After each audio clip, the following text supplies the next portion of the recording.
Okay, it is 8:15 and we are going to go ahead and get started. Good evening, everyone, and thank you for joining us tonight for our presentation that we're giving on business etiquette. I am honored to have a co-presenter with me tonight, Kate Michaels, who is the district director for Northwestern Mutual.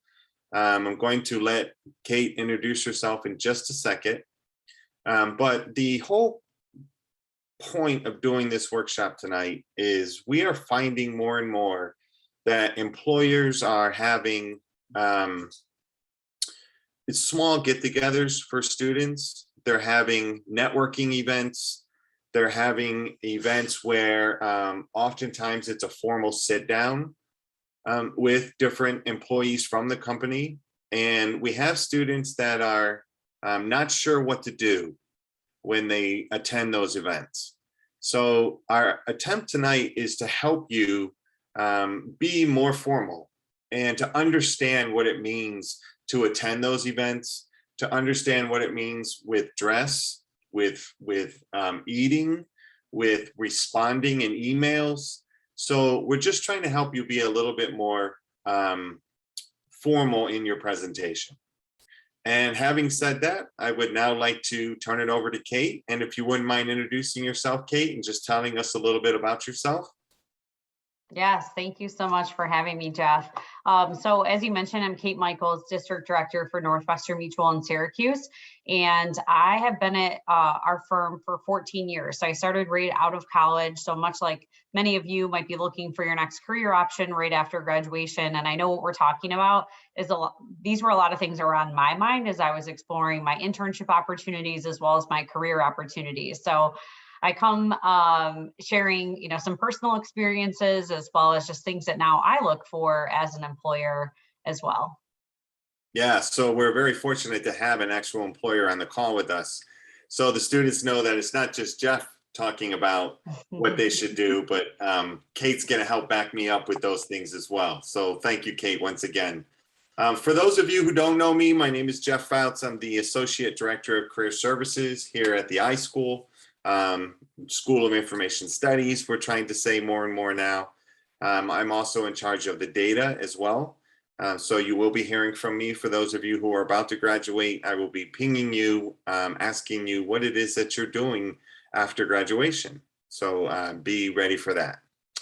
All right, so Kate, I am going to go ahead and share the presentation with the rest of the group. So hopefully this works okay.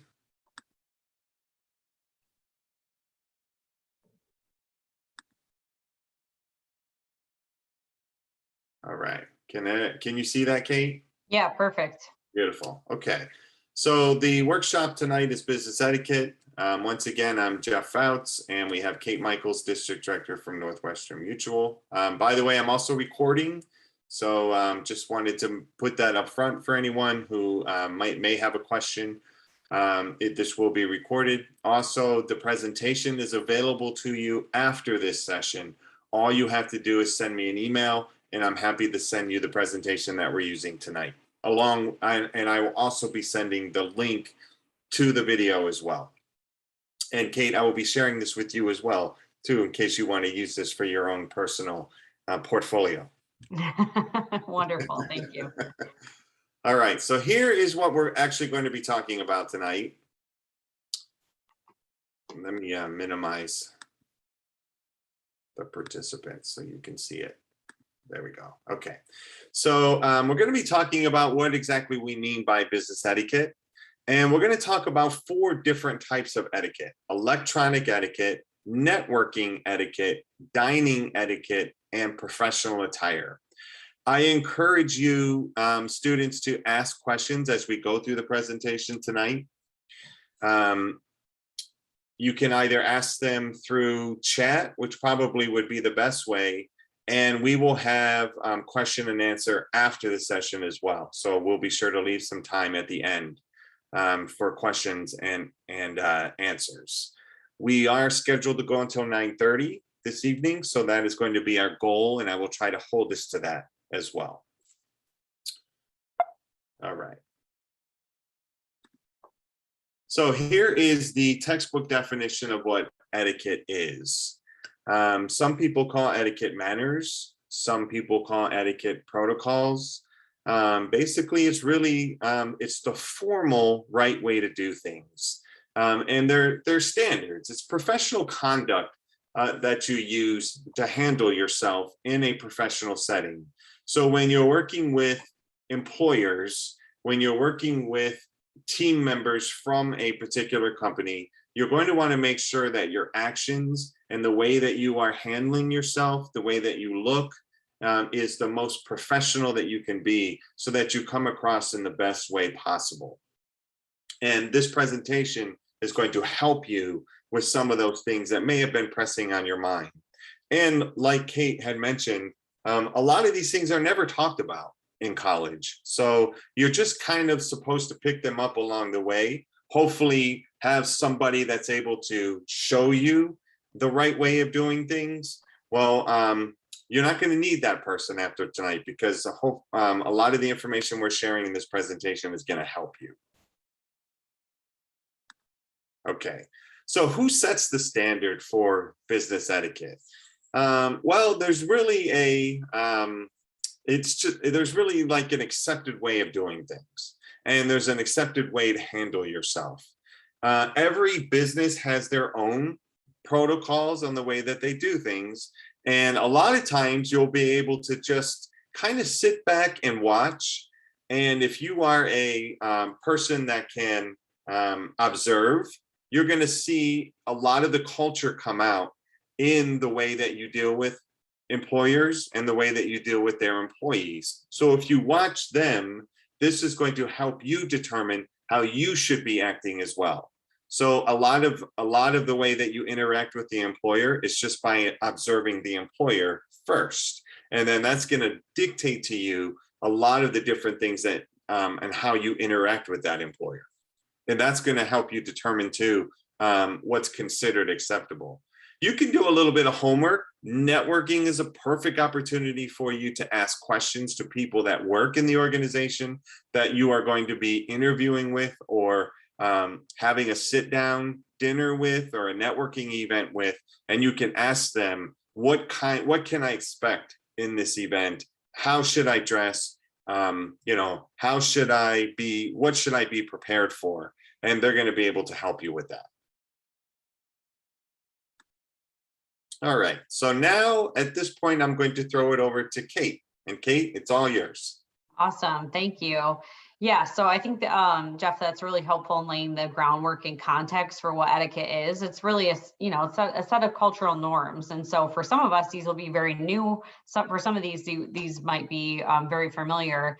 But again, if you have any questions as we're going through this, let us know. So we'll start with electronic etiquette, and that means a lot of things in today's world. So it's not only phone and email, but it's online presence. And you can even add one more category to that, which is exactly what we're doing now, video conferencing etiquette. So as we transition here, let's first talk about telephone as well as cell phone etiquette. So that'll be the first topic here that we cover. So Jeff, I don't think I have access though to move the slides.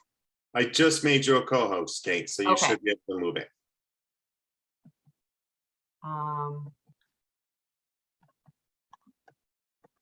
I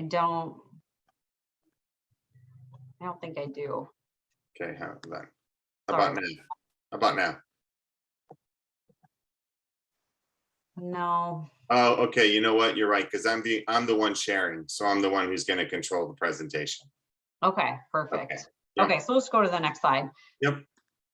Okay, so phone and cell phone etiquette. Really, I guess we could just say phone in general, because I would imagine most of you probably aren't calling or reaching out to employers through your parents' landline. But this is one of the things that, really could be your first impression with an organization. So let's just say somebody calls you, or you see that a position is posted, you want to reach out. How you communicate in that first message is incredibly important, assuming that individual doesn't answer. Of course, if they do answer, that's a whole separate conversation. But really important when you're leaving a message for an individual, and this goes for employers or otherwise, it should be a matter of paying attention to your tone, and your pace when you're communicating. And I would always make sure that you leave your name and phone number twice. And so, for example, if I'm calling Jeff and I want to talk to Jeff about, something business related, I would say, hey, Jeff, it's Kate Michaels calling from Northwestern Mutual. I wanted to connect based on our career presentation on business etiquette. Had a couple of questions for you. You can give me a call at 315-671-1815. Again, Kate Michaels calling from Northwestern Mutual, 315-671-1815. Thanks so much, Jeff. I look forward to hearing back from you. So again, you want to make sure that you're brief, but that you get all the information across. And then of course, ultimately, if you're getting a message, you want to make sure that you're responding to that message within 24 hours.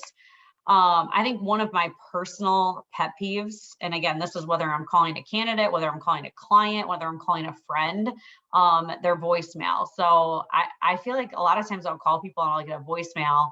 I'm like, that doesn't even sound like them, or what that didn't like match of what I know about that individual. And I'll ask them about it and they'll be like, oh yeah, I recorded that when I first got my cell phone. I was like, 14.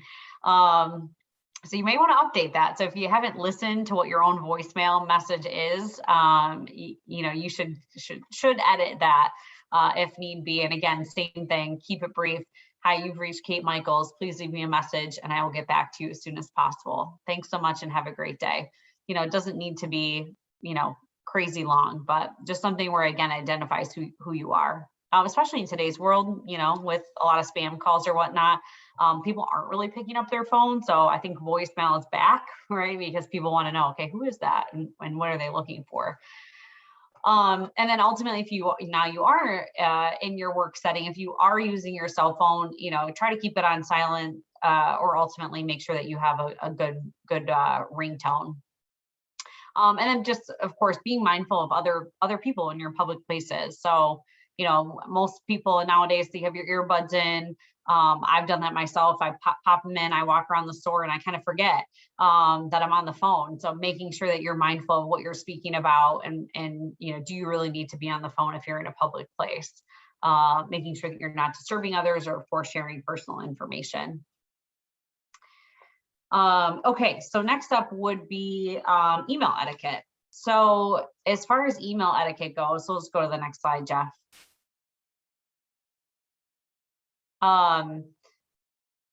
Oh, sorry, did I miss the slide?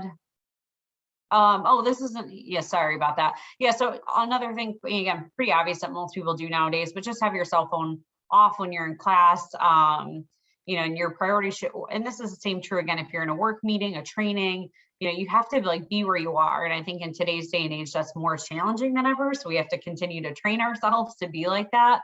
But whatever is going on in your cell phone is probably not as important as what's going on in front of you. And most people truly don't have the ability to multitask like we think we do as humans. As soon as we check our phone and look to see what's going on, it takes us a few minutes to then get back re-engaged to what's going on. You may have missed something important. And of course, don't have your cell phone on during an interview. You may, again, just want to leave it in your car even. Keeping people on hold, I think, that tends not to be an issue nowadays, but I think another thing is if you're on the phone, don't talk to somebody else while you're on the phone. Make sure that you're being present and not saying like, hey, hang on a second, I just need to talk to XYZ person. Be focused with the individual you're on the phone with. And then of course, try not to chew gum while you're talking on the phone, especially if this is a professional interview. And then as far as texting, just don't do it. Ideally, again, whether you're in a meeting or you're in class or wherever, again, just stay focused. I will say from an employer perspective, some employers are texting candidates. I would say, ultimately, if you get a text message, feel free to respond. But ultimately, I wouldn't be the one necessarily initiating texting if I were you. And ultimately, if you're not comfortable with being texted as a candidate, you can, instead of answering that message, you can reply with an email saying, hey, I received your text message. So also, that's something to be mindful of. Okay, so now email etiquette. Okay, so as far as email etiquette goes, there's a lot that goes into email, and it's still, although maybe a little antiquated compared to other methodologies, it's still the predominant means of communication in the workplace. So emails, you want to make sure that you're really brief, clear, and simple. So, kind of looking at the other half of the slide, you want to make sure that you have a greeting in there. So, addressing the individual that you're connecting with. Keep your body of your email pretty short and specific. Busy professionals, they don't have time to read a large email, especially if it has multiple paragraphs. Include a closing, and then, ideally make sure that you have something that's in the subject line, so it gives them an opportunity to know what the message is in regards to. I also like to make that subject line intriguing, so that it sets you apart, or ultimately it makes them kind of curious about what's in your email. So a great example of that, I just called a candidate today, and their voicemail was full. So it kind of goes back to phone etiquette, make sure you're clearing out your voicemail. But that's what I put in my subject line, your voicemail is full. Because I wanted him to know that it was full, but ultimately, like, I'm sure he's going to read that now, knowing that I was trying to reach out to him about something that was important, and I couldn't get a hold of him. Of course, don't be using shorthand in those emails. Not everybody knows what the shorthand is. Like, there are times some people in my office will send me shorthand stuff, and I have to think, like, what do they mean by that? So just be specific. And then, of course, spell check, use your proper English, spelling, grammar, and use a professional sounding email address for professional purposes. So again, a lot of times I'll get a resume, I'll see the email, and it will be something like very inappropriate or very maybe juvenile. Maybe again, it was an email that was created in like high school or middle school, and they're still using it. So make sure that it's your name or something to that effect, so that it's professional sounding. So Kate, if I could just jump in real quick Yeah. regarding email, and awesome tips, by the way. First of all, loved your tip on when you leave a voicemail message to say your name and phone number twice. I think that's awesome. That's great advice. Perfect. And students, please use that, take that advice and use it to your advantage. The other thing is regarding emails, the professional sounding email address. I encourage all of you, while you're students at Syracuse University, to use your SYR email anyway. So we want to constantly reinforce the fact that you are students at Syracuse. That alone is going to open up doors for you. So use that email while you're students, and once you graduate, then it's okay for you to use your personal email. So that would be my advice for you regarding that aspect. Yes, great. Thank you for that. Okay, so we'll move on to the next slide here. So this is a very, very big one. Not replying all when you're in an email chain. Again, this I think comes up a little bit more if you're actually in the workplace.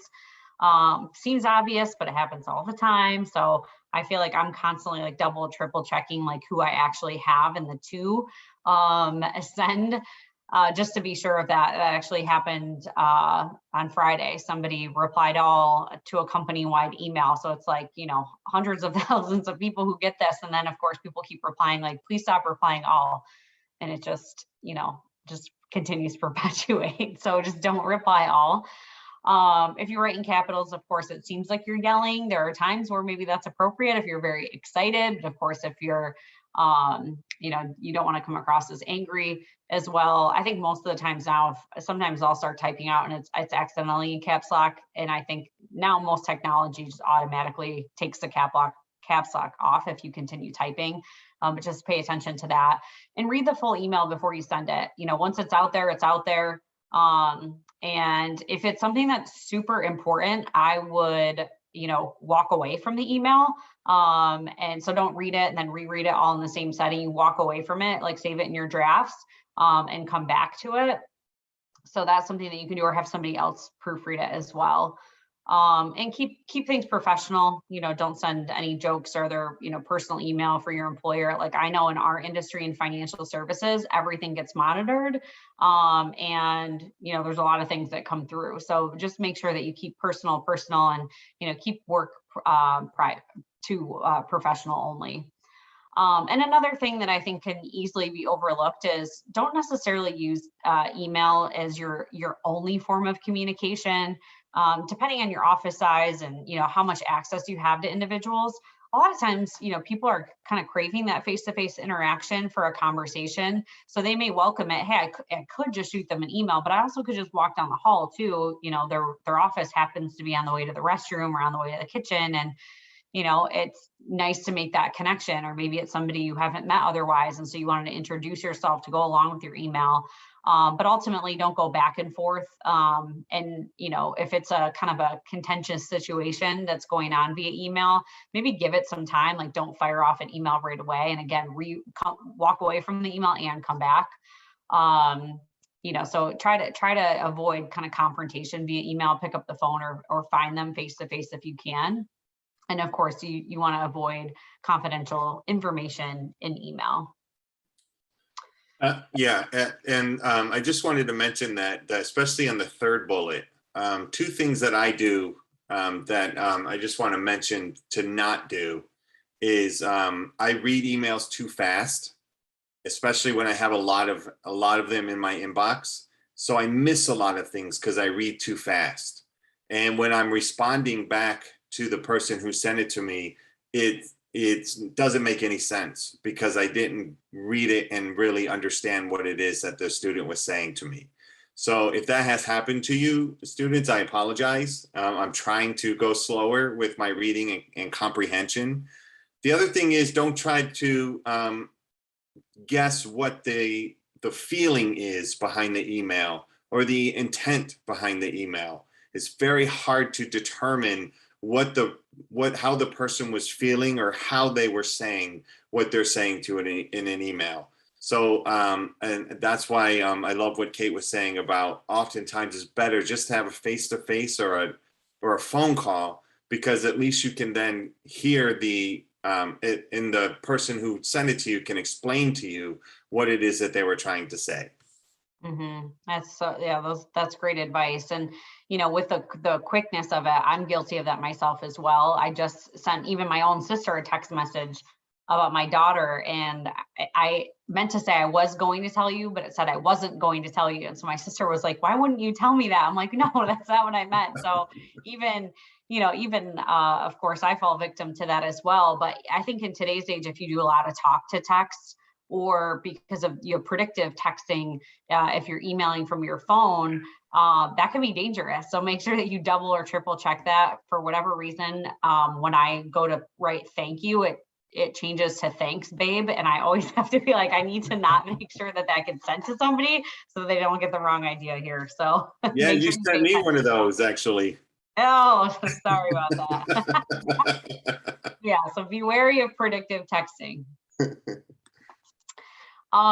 Post with caution. Again, this kind of gets back to the social etiquette example here. I think the best advice that I could give you guys is just Google yourself. So if you haven't done that recently, or you've never done it at all, do it. And I try to do that like a few times throughout the year, because I don't want to assume that whatever's there is static, right? We know the internet's constantly changing. So make sure that your online brand really matches what your expectations are, because chances are whoever is reaching out to you for potential employment is going to Google you. And if you wouldn't want, your grandma to see it, that's kind of the old, as the old saying goes, like, don't put it online. And ultimately, if it's something that you would be maybe a little bit apprehensive for an employer or a boss or another colleague to see, definitely don't post that either. You would think that, hey, if I put it out there and I just put it in my Instagram and I only follow certain people, or I put it on my Facebook and I tend to keep my group pretty small, people can repost, people can forward, people can private message things. So, ultimately your information really isn't as private as we think it even could be. So definitely pay close attention to that, because in today's world, there really is no privacy. And ultimately, as you continue to advance in your careers, you have a little bit more control of what gets posted, especially in a professional sense. If you have your own website, try to kind of do some SEO on your website, so maybe your name pops up, your location, or different things about you. So it's just good to pay attention to the fact that you're going to be Googled. So get ahead of what's out there. And, LinkedIn is a good example of that. Make sure your LinkedIn has your name associated with the website link. That's a good way to make sure that that's one of the first things that pops up when you get Googled is your name and your LinkedIn page. So just some thoughts there.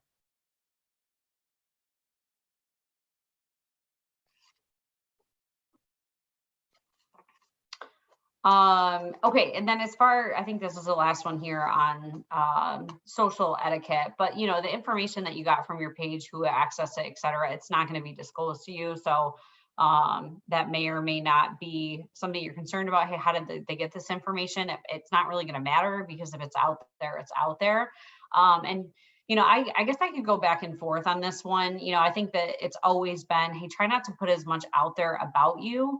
I think in today's age, though, that's definitely not as, at least one would hope, not as important, because ultimately you want to be a part of a place that's really open. I feel like I get this question a lot, like, hey, should I put my photo up there? If it's a person of color, like, hey, what about my braids? Like, hey, ultimately, if you feel like this employer is not going to accept you for who you are, you may want to reconsider who you're interviewing with. If they might look at a picture of you and be judgmental, as much as we want to hope people are very inclusive, of course, there's still not very inclusive people out there, not inclusive companies out there. But in general, I think being who you are is going to be a good thing, and you're going to attract the right employer as a result of that. But if you are worried about that, how that may look for an employer, again, you may want to be mindful of that. And then kind of a different take on that is just be careful and mindful of what you are putting out in terms of content as well as comments. I think we all, learned a lot about a lot of people through these last couple of years when it came to, people's political perspectives. Like, you don't want something to be coming up where, hey, maybe I never posted something, but if I commented on something that had something to do with anything, that still looks bad on me. So kind of like no presence almost is better than, like being really active. Because people can see that. And a lot of times, the more you comment, of course, the more those posts then float to the top of a feed. So then it's really the first thing that somebody sees. So that's something that not only can impact whether or not you get hired, but it ultimately can impact whether or not you are able to stay at an organization. So really good things to be paying attention to. And today's day and age, it's better to probably keep some of those opinions to yourself. But again, if there is something, though, like an advocating type thing that you want to put up, I think that's different than tearing down somebody else. So if you want to advocate for LGBTQ rights, like that's different than other types of posts that could be out there. Okay, so any questions on the email, cell phone? Again, I kind of alluded to the fact Zoom could be in there. Zoom is, I'll just touch on quick, making sure that if you have a Zoom meeting that you're on ahead of time, you've got good lighting, your name is your actual name, not something else in there. So just real quick, that on Zoom. But by and large, any questions on what I just covered before we move into networking? So I want to mention that we also have Rachel Walters on the call with us tonight. And Rachel is our graduate practicum student who is working in career services this semester. And Rachel is monitoring the chat for us. So we're fortunate to have Rachel with us as well. So thank you, Rachel, for doing that. And please let us know if we have any questions that students would like to ask. Awesome. Thanks, Rachel. Okay, so as Jeff mentioned at the beginning of the conversation, we're doing a lot more in person, at least in our organization. I'm sure companies are going to continue to get back to doing more in-person events, which is where this more face-to-face networking comes into play here. So good opportunity to brush up on these skills before you start, attending these events again, whether it be on campus or through an employer. So meet and greet tips. So this is where we'll start as far as what to do. So go to your event with a goal in mind. And I guess I would say, even kind of back this up, if you've never been to a networking type event, try not to make like an employer type event be the first one. So what I mean by that is like Syracuse as a community, of course, the campus has a lot of events, but maybe you research something that's going on in the community where you just get yourself out of your comfort zone and go to something where nobody, so you can practice some of these things. Because as I always say to everyone in my firm, the last place you want to practice in our business, we do financial planning. So the last place you want to practice something is in front of a client, right? You want to be prepared going into these events. So if you've never done a networking event before, and I'm guessing some of you may have, but some of you haven't, given the current events and what's transpired during the pandemic. So go out there and practice this before an employer kind of calls upon you to be in a situation. So going to an event, have a goal in mind. Of course, you want to wear a name tag. So most people are by nature not good at remembering names. So if that's you, that's okay. That's why they have name tags at those events. So make sure you have your name tag on. And even if you forget somebody's name, they make an introduction, you can't really read their name tag. It's fine if you are open about that. Just, I'm really bad with names. Can you remind me again? I think that's more endearing than, acting like you know who they are and totally forgot. But again, that's my opinion. Have a good, strong, dry handshake. Definitely just like a good 1 to 2, maybe 3 up and down pumps with a handshake, going firm. Don't do the dead fish, don't do the bone crusher where they feel like they're not sure what just happened to their hand. And certainly when it comes to women, shake a woman's hand just like you would shake a man's hand. You don't have to do something different just because she's a woman. And 5 good requirements for professional introduction. So 1, ultimately, if you're sitting down and someone's coming over to introduce themselves, stand up.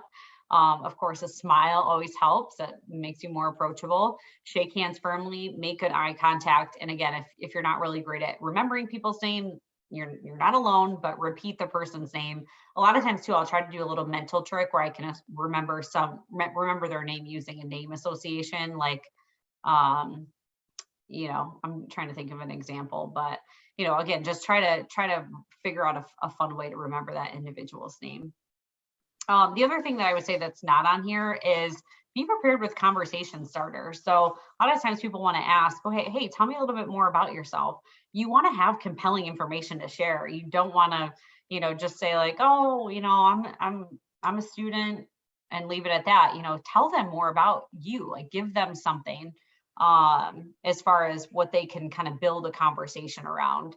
Like a lot of times too, I'll kind of do a mental rundown of things that maybe I've read recently or information that I've gathered that I thought was really interesting. So, not just the weather, not just, kind of current events, but just other things that, again, might be appropriate given the audience of the networking event. Yeah. And then, I'm sorry. oh, no, Sorry. go ahead. I was just going to say there's one comment I wanted to make regarding the name tag. And the students, you might be thinking it's kind of weird that it says wear your name tag on your right side. But I have seen students who come into events and they're putting the name tag on their stomach. They're putting their name tag on their back. They're putting their name tag on their pants, the thigh of their pants. So that's not professional to do that. You want to put your name tag just in the right-hand side of your chest where everyone can see it and it's eye level and it's clearly written what your name is so that everyone can read it and pronounce it the best they can. But the goal is at least they see it. So that's the most professional way of wearing your name tag when you go to those types of events. Yes, that is definitely important. Put it visible and somewhere that's appropriate. And then just some other tips, for being not only approaching others, but 1, make sure you seem approachable. But if you see somebody that's alone or by themselves, kind of bring them into a conversation or even just go up and start a conversation with them. I can imagine they would be very happy with that. Again, this tends to be kind of a more of an uncomfortable environment for people because by nature, you're putting a bunch of people in a room that tend to not know each other, and they're all meeting for the first time. Like that's, again, not a situation we're in on a day-to-day basis. So, engage with others and then make sure that you're including others as well. Of course, you want to be a polite and good listener. One of the things I've always been taught is it's better to be interested than interesting. So we go to, as you go to these events, there's always a character who's just telling a lot of stories about themselves, and kind of the center of the attention type individual. And not necessarily that's a bad thing, but again, I think it's better to be the person that's the one asking questions and engaging. Dale Carnegie has a great book. Of course, he's very renowned for a lot of business etiquette, and he talks about that there's no better word in the English language than someone's own name, right? So as far as that, which is from the book How to Win Friends and Influence People. So people, they want to make sure you remember their name, as we just covered, but they also want to tell you about them. People like to talk about themselves. So for whatever reason, psychologically, if you ask somebody a ton of questions about them, even if they know nothing about you, they're gonna be like, wow, that person, wow, Jeff, what a great guy. Like, even though they know nothing about you, but because you were interested in them. So I wouldn't necessarily always be worried so much about, what you're sharing, although you want to have things to share, as I mentioned. And then ask open-ended questions. What did you think of the speaker? I think that's a great question if there was a speaker. And have questions other than, hey, what do you do for work? Or it's, tell me more about your job. You keep it open-ended, but also something that's maybe not just about what somebody does professionally. Hey, tell me more about you is different than tell me more about your role. So if people are having an opportunity to tell you about themselves, that's so much more than work. We're all more than our careers, right? So that may open up somebody telling you that you guys share a hobby or something in common. And then as far as eating or drinking, I would say eat and be full before you go to these things. Again, I know that sounds bizarre because it's nice that some of these things have free food and drinks, which as a college student is always very exciting.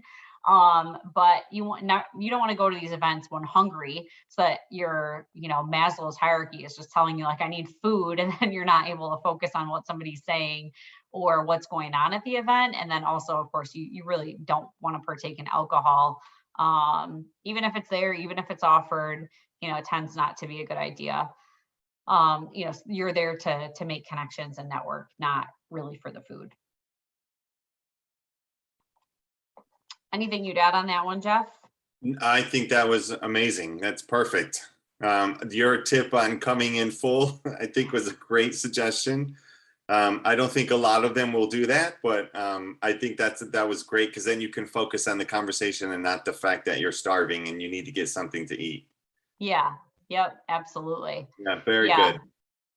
Yeah, I went to a lunch not that long ago where I told them I was going to be late, and that they were supposed to have like a plate set aside for me, and it didn't end up working out. And literally all I could think about the entire speaker was like, I am starving. And it was not ideal because I really wanted to hear the speaker, but all I could hear was my stomach. So that I just did that. But Zach, great question. Like, are there some common introductory questions that we should be ready to answer? Yes, great point. Like, be prepared to answer those types of things. Like, hey, tell me a little bit more about yourself. And again, it doesn't need to be just, hey, I'm a student at Syracuse. You can tell them more about where you're from. I would think about like asking your friends, like, how would you describe me? Like, hey, if I were to tell somebody more about me, like, how would you share more about who I am? That might be an interesting way. And yeah, like, what brings you here? That's another great question. Definitely be prepared to talk. And if worst case scenario, then ask questions, and ask open-ended questions if you're not really comfortable sharing much or aren't really sure what to share. And then two other questions. How do we address someone during a networking event? I'm not sure if that question means like Mr. or Mrs. or whatnot. If somebody has on their name tag their name, I would just, hey, Jeff, it's Kate, nice to meet you, or whatnot, but I wouldn't worry about using formalities in that regard. Definitely use the name that's on the name tag for sure. Yes. Yep. Yeah. Use the name that's on the name tag. This is a great question. How should we move on, like from one person to another politely? This is great. That is definitely a challenging one. I think as far as a break in a conversation, or, most people are at these events to meet more people. So if you sense that the kind of conversation is coming to a natural close, just say, hey, I saw so-and-so over there. I really wanted to introduce myself. It was so wonderful meeting you. So make sure that they know that there's a close. Obviously, you don't want to just turn and walk away. And kind of wrap up the conversation. If, you exchange content, or you exchange, business cards or whatnot, certainly you can do that. Hey, before I wanted to go introduce myself to so-and-so. Before I do so, and I just want to share, it was wonderful meeting you. Do you have your business card? So wrap it up, acknowledge that you're going to be moving on, share whatever you need to share, and keep going. But that's definitely a challenge, especially if you have someone who's talking, or kind of, dominating. And people again, tend to be a little nervous in these situations. So they might feel like, oh, if they leave me, like, I'm going to be left here by myself, or again, as I shared, try to grab somebody else and kind of loop them in. So then that person is also not leaving there alone when you exit the conversation. But Hey, always tricky. That's a tricky one to navigate. so Kate, I am going to keep us going with the presentation, and we're going to come back to the questions at the end. Otherwise, I feel like we're going to get stuck on the questions and not have time for the content. So what do you think, in your view, is more important? Yeah, let's keep going. Okay, and I promise you, students, that we will get to your questions. I promise you we will. So let's just cover the content so that you can get all your questions in. And then we'll have time at the end. So we're gonna switch now from electronic etiquette and networking etiquette to dining etiquette. And this is a great topic to talk about. It doesn't matter if you're at a restaurant or someone's home or a banquet. It doesn't matter. All of these things that we're going to talk about in this section pertain. So let's take a look. So if you're in a restaurant and you're getting a meal and you're with an employer, or whoever it is, always wait for the host to order first. Unless the host specifically says to you, go ahead, I'm still looking.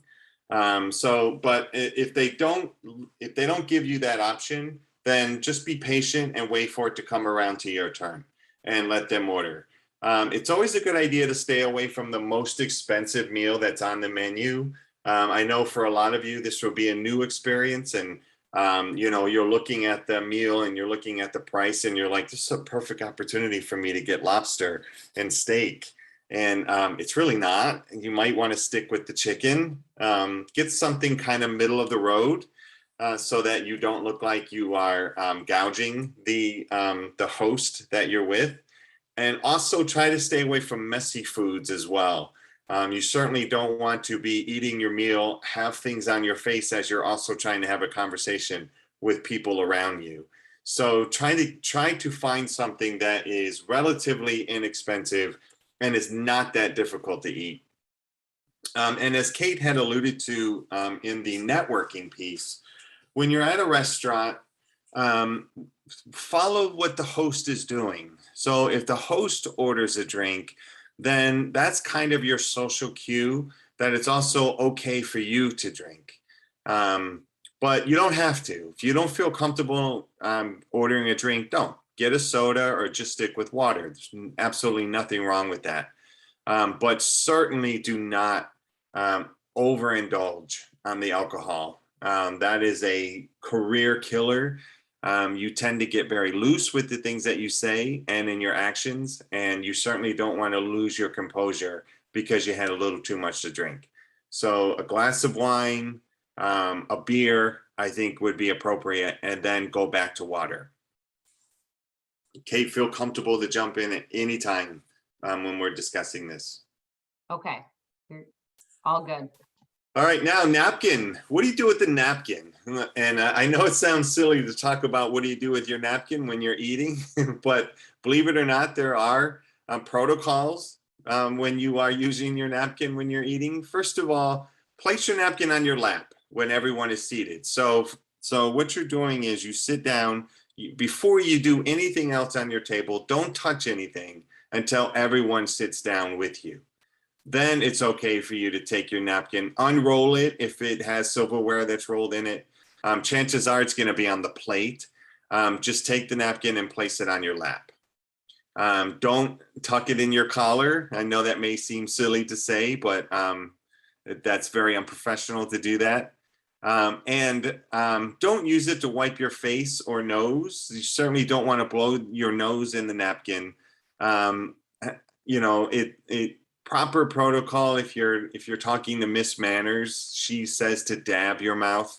I don't personally see anything wrong with you wiping your face, not your face, but your mouth with your napkin.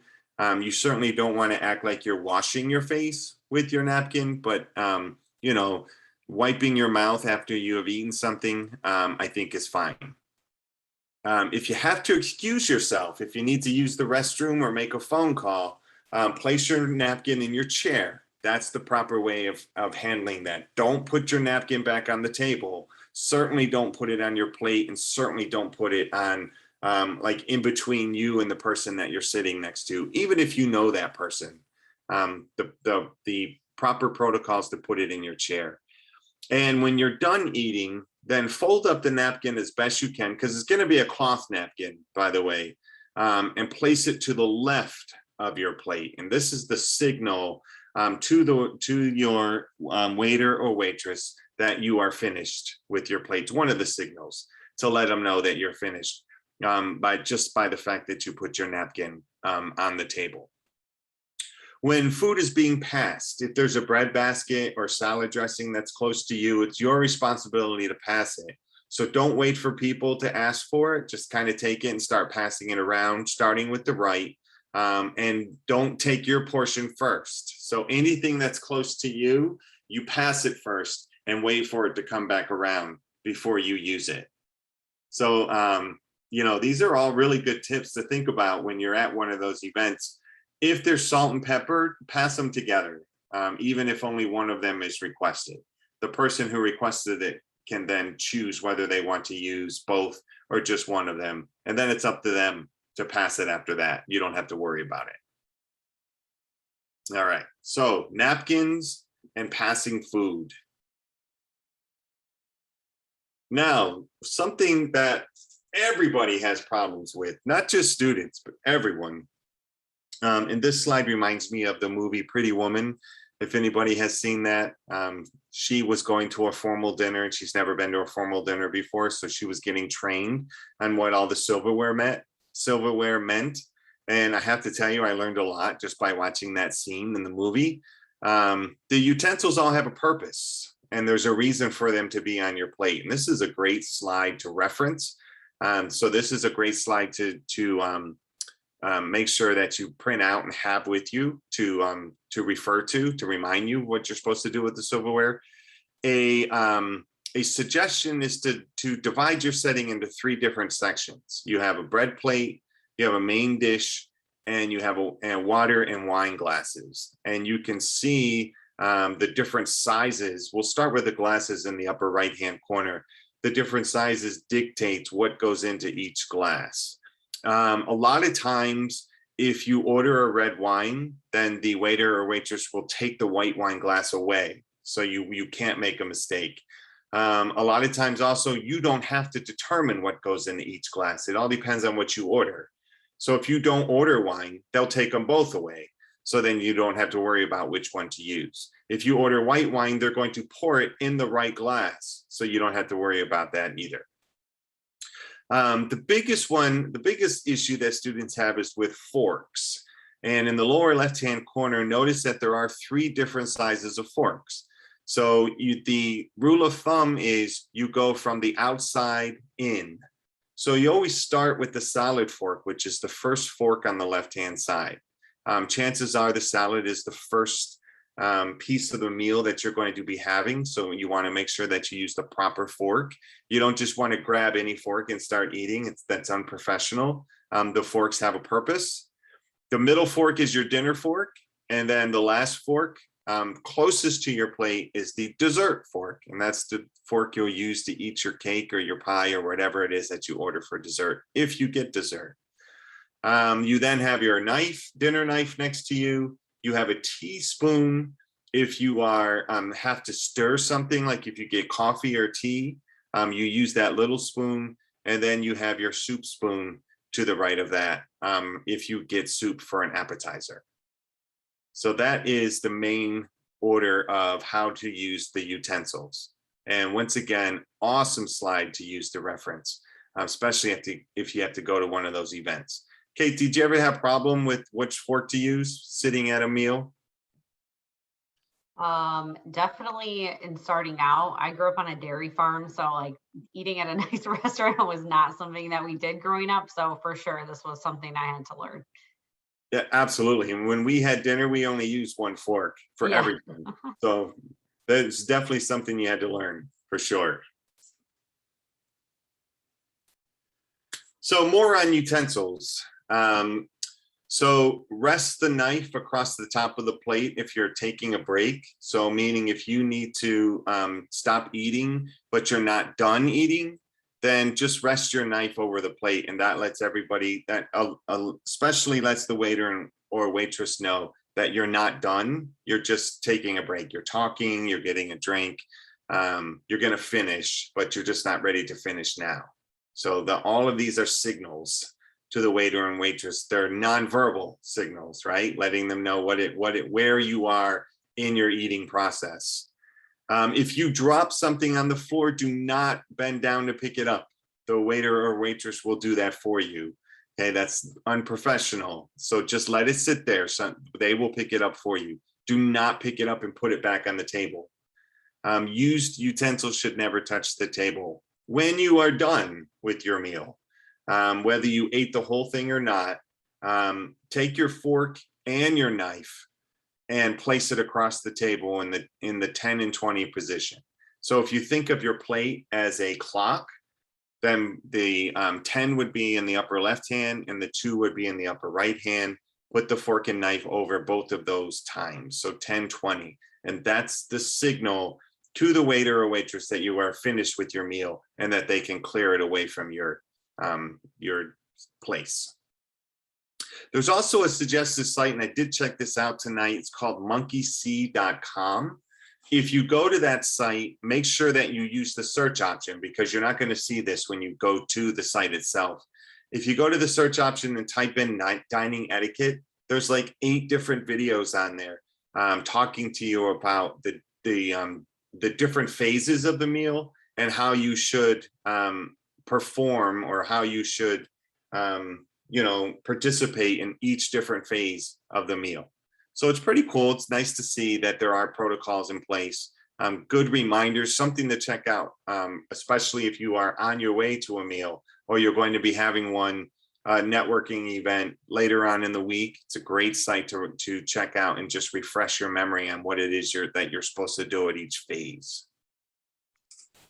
Yeah, just one other quick tip too, going back to what the table looks like. A quick tip, if you're like in the moment and you're panicked, like, oh my gosh, does the bread go on this side or this side? If you take both of your hands and make little circles and then put them down in front of you, it should make a B and a D. So your bread plate is always on your left hand side and the drink is always on your right hand side. So if you get stuck, kind of put your hands over the table and you can do a little cheat. Nice. B and D. Yes. Bread and drink. Love it.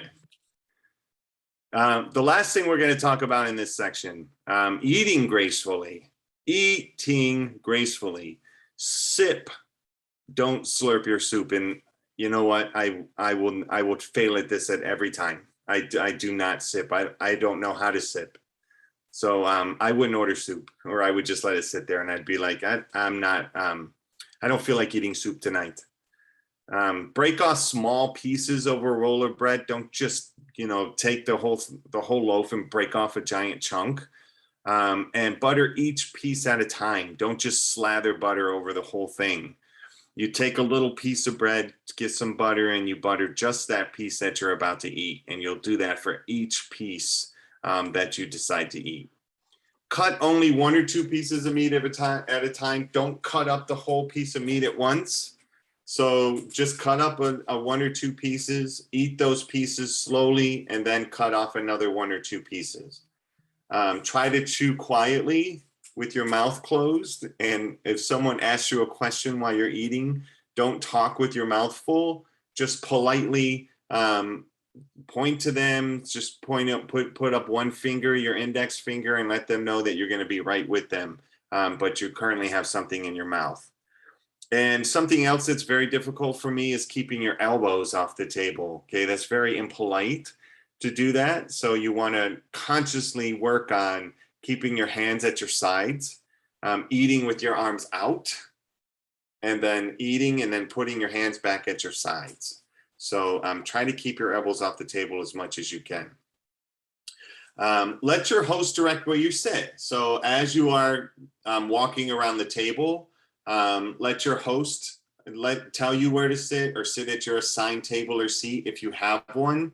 If there's name tags, name tents by your seat, do not change the name tents. That's very impolite to do that.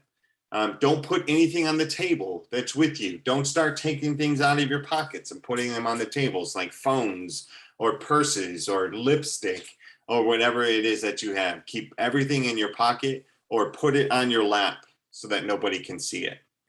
If you have to cough or sneeze, make sure you turn your mouth and you cover your mouth to cough or sneeze. Do not cough or sneeze directly at the table or directly in front of someone that you're talking to. And once again, no lipstick, combs, toothpicks, nothing like that do you want to put on the table itself. All right, so that's dining etiquette. So we got one more for you. Okay, so last up is professional attire. And again, there's a lot of information that we're going to go through. And I guess the best thing that I could say is kind of filter out what will or won't apply based on where you're going to be interviewing or where you're going to be working, because so much of this, it's again, the cultural norms. And, yes, we have some kind of cultural norms as a society, but there's going to be subcultures at different organizations. So kind of use context clues, I'm not saying that you need to do this in the selection process or the interview process. Of course, you want to put your best foot forward, but following, once you get somewhere, kind of keep some of these things in mind. But as you're interviewing, business suits, are never a bad choice. I don't think you're ever going to be overdressed for an interview. So it's better to be overdressed than underdressed. So, a good suit, navy, gray, black. I'd say that, our two-piece business suits, if you're a man, definitely try to avoid like the bright colored, like a bright neon, like blue or, yellow, try to make it a little bit more of a muted color. White is best, ultimately something pastel as well. Make sure your shoes are clean, look nice. They don't need to be new necessarily, but just make sure they don't have like dirt or anything on them.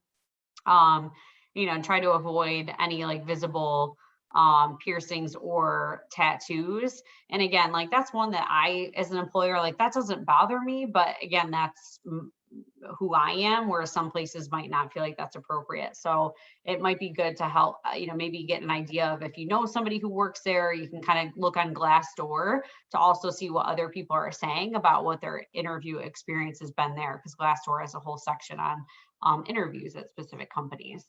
Ideally, you want to make sure that your hair is groomed, check your shoulders, make sure you don't have any dandruff that's kind of falling down. Make sure your nails are clean, make sure that they're trimmed, looking professional. Try not to have like an overwhelming amount of cologne or perfume. Ultimately, if you're really nervous about that, don't wear any, but definitely do wear deodorant. And try not to be chewing gum. I had an interview with a candidate once where he was chewing gum, and I literally pulled up the garbage can. And I'm like, can you spit that out, please? Like, it was so distracting. So try to avoid gum in those conversations as well. And make sure that you don't have a ton of stuff like, jingling around in your pocket. And again, ultimately, avoid having your cell phone in the room if you can. And then as far as women, I feel like, we have a little bit more challenging when it comes to, attire, especially when it comes to business casual, which we'll get into in a moment. But definitely wear, well, I should say definitely wear closed-toed shoes. Definitely avoid high heels, sandals, and you don't want to have something that's exposing feet in the interview. This is always wear hose. I don't really know if I agree with that as a woman, but again, if it's going to make you feel more comfortable, we definitely wear pantyhose, or if you're not sure, just maybe avoid a skirt altogether and wear pants. And if you do wear pantyhose, then just make sure that it is conservative in color and doesn't have like any runs in them. Skirts as well as pants are acceptable, as I shared. Ideally you don't want to have a ton of hair in your face, or like, have your bangs in your face where it's hard to see you. um you know no excessively long nails, and make sure your nail polish is a little bit more subdued. Minimal makeup, jewelry, and ultimately, you're there for a job interview, so being mindful of what you're showing in those conversations. For men, again, a little bit more standard, traditional. Wear a plain tie if you feel like a tie is required. Again, I always feel like it's better to be more conservative and less. And ultimately, if you're really not sure, just ask. I had somebody ask me today, like, "Hey, what's the attire when I come into the office this week?" Which I really appreciated that he asked that.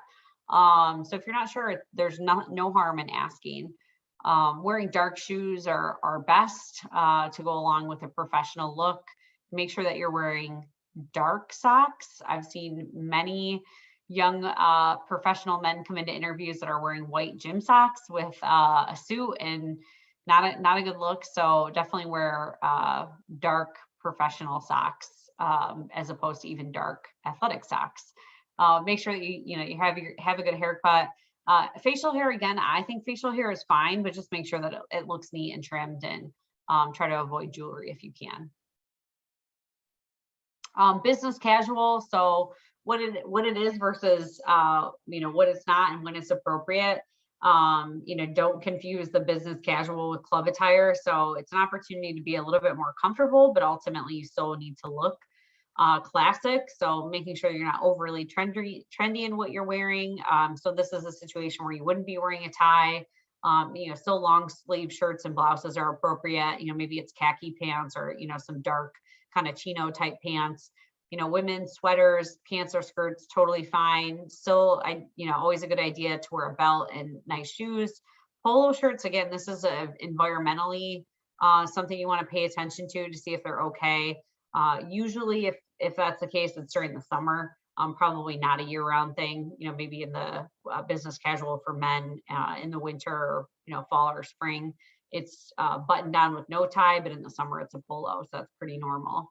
And then making sure from a woman's perspective that your skirts are appropriately lengthened, ultimately not too tight. And when is business casual appropriate? So you want to be mindful of when to be paying attention to that. So some job or career fairs, find out the dress code ahead of time. And as I mentioned, if you're not sure, there's nothing wrong with asking.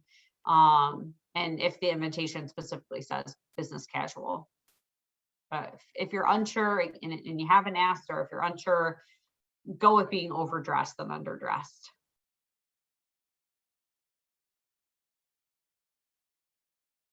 And then just some examples, business casual. I think Jeff pulled these images from somewhere, but great examples of just a little bit more of what business casual looks like. I think, again, for women, it's a little harder because I feel like most of the attire that's marketed out there to us tends to be business professional. Business casual is kind of hard to find. All right. So thank you, Kate, by the way, for those helpful tips. So our summary. So etiquette, what we've been talking about all night, it's meant to kind of give us the rules of the road. It's kind of there to make everybody feel at ease, so that we all know what it is that we are supposed to be doing in these types of events. Take the time to produce brief and effective emails. Respect the privacy of others as well as your own. Remember that the networking events that employers put on, it's about the networking and not about the food or the drink. So Kate's great example of coming in already full so that you don't have to concentrate on the food was a great tip. And finally, professional attire shows respect for others, and it shows that you have respect for yourself. So I love the tip that Kate gave about if you're not sure, it's better to overdress than to underdress. And Kate, I'm going to go ahead and let you finish up with this last one. Yeah, so this is to ask everyone, right? Or is this for me to answer? No, this is the one. I think this is the one you gave me for them to Oh, do. right. Yeah, so as you think about this session, of course, you guys are all spending time on, Monday night to be here, between the hours of 8:15 and 9:30. So my hope is that, you want to take action on some of the things that we talked about. So just take a minute and think about how have you put in what you learned into action, or how will you is probably a better way to phrase that. What behaviors have you noticed about yourself and possibly will change as a result of this session? And are there areas you'd like to continue developing, and how do you plan to follow through? So just take a minute and jot down some of those things. Because of course it's great that you're here, but it's not enough just to be here, right? You have to actually take action now and implement things that we've talked about. So just take a moment and kind of capture a takeaway or two. And if you feel inclined, type it in the chat too. We'd love to get your feedback on something that you're implementing.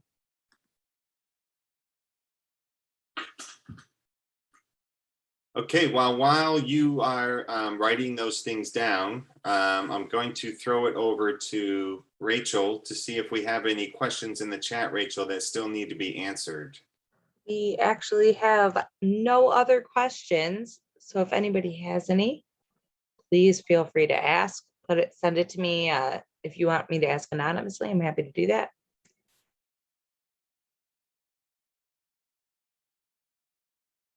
I personally found this very informational. One of the things I'm going to be doing is I always reread my emails and try to cut them down, but I'm also going to work on making them even more concise, cutting them down further. If you're a student here who's gotten an email from me, you might know what I'm talking about. Sometimes I'll write you a full essay, but especially with my colleagues, I don't want to burden them.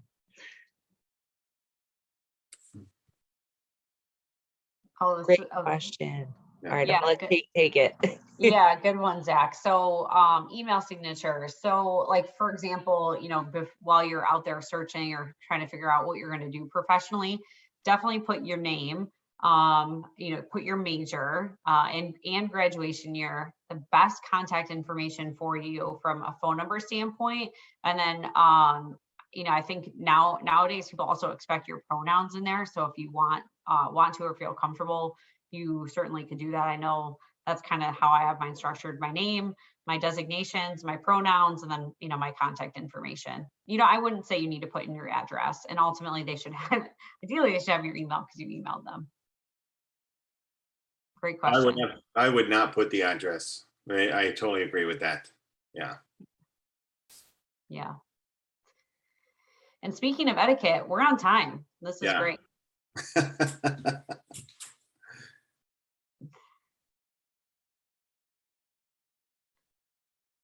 All right, is everybody cool? Any more questions, comments, anything for Kate while we have her on the call? For anything with Northwestern Mutual you have a question about, or anything from Kate's history or background that she can help you with regarding business etiquette? This is your chance to get Kate while we have her. Yeah, and I'll tell something semi-embarrassing that happened to me when I was new at a company. So kind of going back to like the drinks, again, being in college, everyone was having a glass of wine, and I felt like I can't leave like a half. We were then moving on. I was like, I can't drink leave a half a glass of wine behind. So I started drinking almost all of it before we moved on. And my coworker is like, you can leave that. And I'm like, oh my God, this is so embarrassing. Cause you're going from college mode to being like, you can't leave an empty, or you got to make sure you empty your glass. So I've made my own mistakes. That is a great story. Okay, does the host always pay for the food? Yes, of course. I would never, if you're a guest somewhere and you're expected to pay, I'd be rethinking that. The other thing too is if you are at a business function, a business meal, The rule of thumb is it's always the highest level person pays for the meal. So if you're ever wondering who's the one who's going to be paying for this, normally it's the person that has the highest, who's the highest in the organization, who takes care of the bill. So just think about that as well. Kate, do you have a story of an interview you had that went extremely well? And the interviewee made them stand out when compared to others? Do you have any examples of those?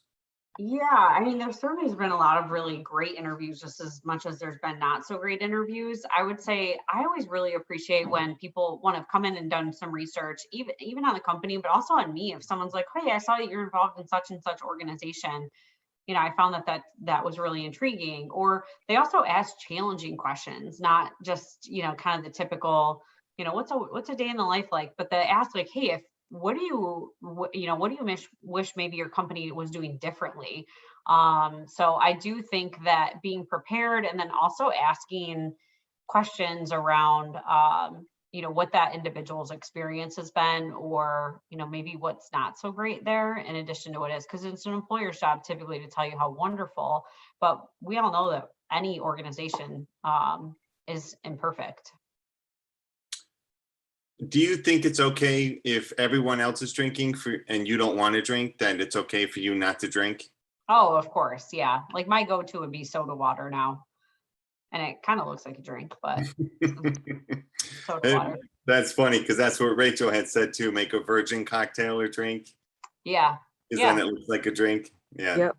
And that's what, especially like as like a little anecdote, I know Jeff knows this. I had worked at a company in Florida. It was heavily British and Irish and in Scottish people, and the drinking culture was really strong there.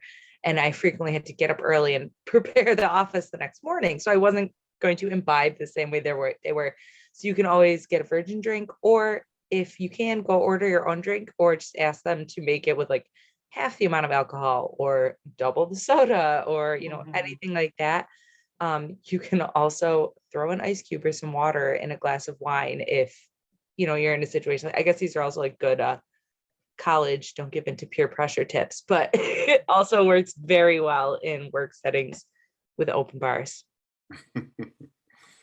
All right. So thank you, Rachel, for that, by the way.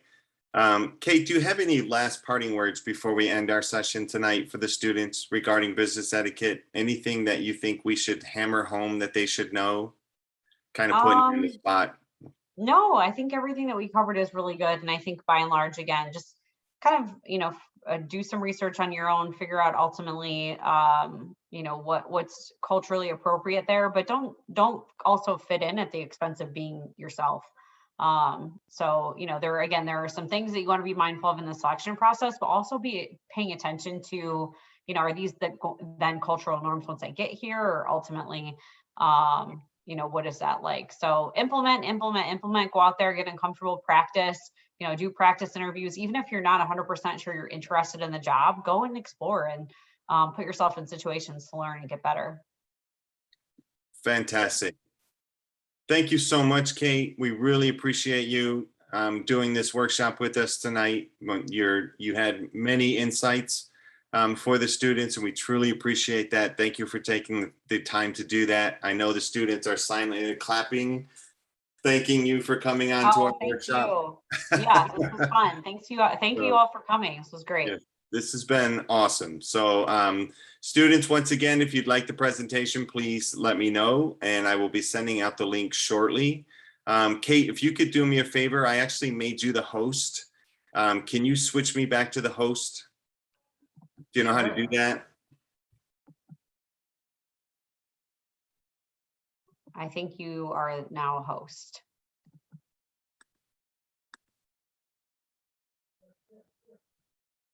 Okay, it's still showing you as the Okay, host. you're good. Ah, there we go. Okay, great. So I wanted to stop the recording.